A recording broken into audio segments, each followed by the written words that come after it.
الحمد لأهله والصلاة على أهلها أما بعد فقد قال الله تبارك وتعالى وإنك لعلى خلق عظيم۔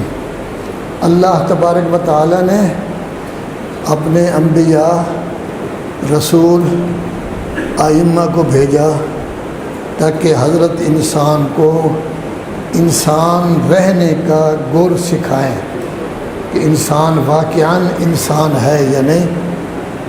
اس کے لیے سب سے عظیم شخصیت خاتم الانبیاء حضرت محمد مصطفیٰ صلی اللہ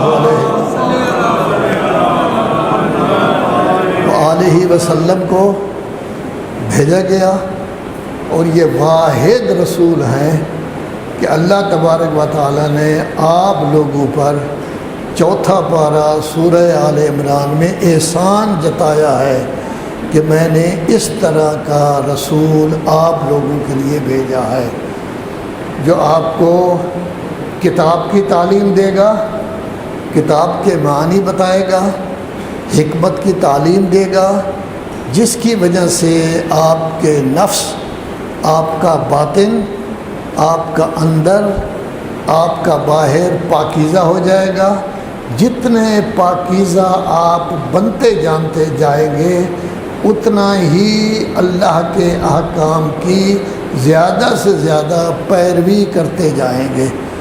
جب ہم بعض اوقات سستی کرتے ہیں، اللہ کے فرامین کی پیروی نہیں کرتے یا دیر سے کرتے ہیں، تو در حقیقت یہ کھوٹ ہے ہمارے اندر کا، اندر کی خرابی موجود ہے کہ ہمارا باطن جو ہے وہ پاکیزہ نہیں ہے، اور ان کو اخلاق عظیم کا تمغہ اپنی جگہ پر دیا گیا ہے۔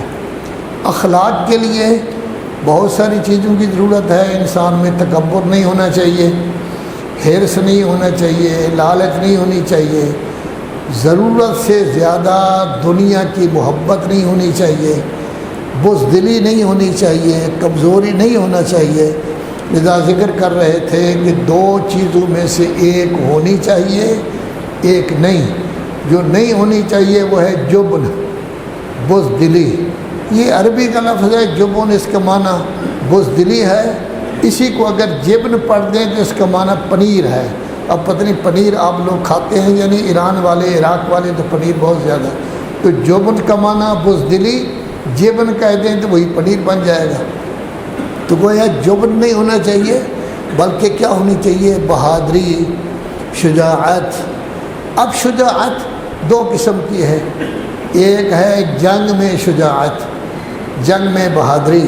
ان آیات میں اللہ تبارک و تعالی ذکر کر رہا ہے جنگ احزاب کو، جس کو جنگ خندق بھی کہتے ہیں، اور یہ واحد جنگ تھی جس میں جتنے کافر بھی تھے وہ سب کے سب اکٹھے ہو کر آ گئے تھے، اور 9,000 سے زیادہ ان کا مجمع تھا تاکہ مسلمانوں کو تباہ و برباد کر دیا جائے۔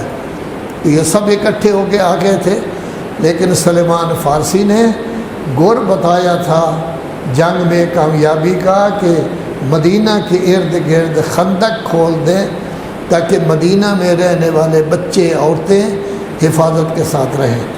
اور اپنے اور دشمن کے درمیان بھی خندق آ گئی تھی، تو آپ پڑھتے رہتے ہیں عمرو ابن عبد ود، گھوڑے کو اس نے ایڑ لگائی، خندق قبول کر کے وہ آ گیا جی۔ تو یہ جنگ احزاب ہے۔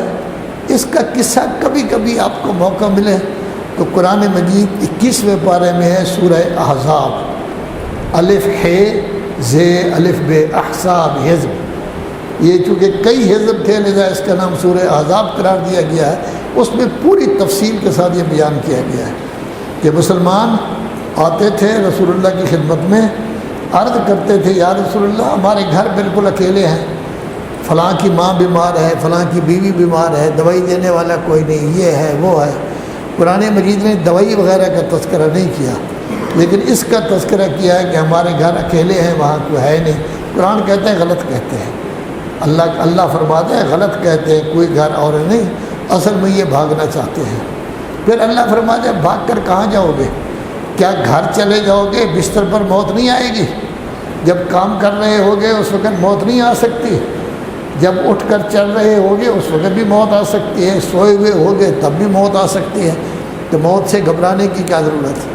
اور انہی میں اللہ تبارک و تعالیٰ یہ فرماتا ہے بعض نیک لوگ ہیں جو انہوں نے اپنے ساتھ اللہ کے ساتھ جو وعدہ کیا تھا کہ یا اللہ ہم ہر جنگ میں طاقتور رہیں گے، اس وعدے کو انہوں نے پورا کیا ہے، وعدے کو پورا کیا ہے، اور انہوں نے اپنی بعض نے جان دے دی ہے، بعض غازی بن کر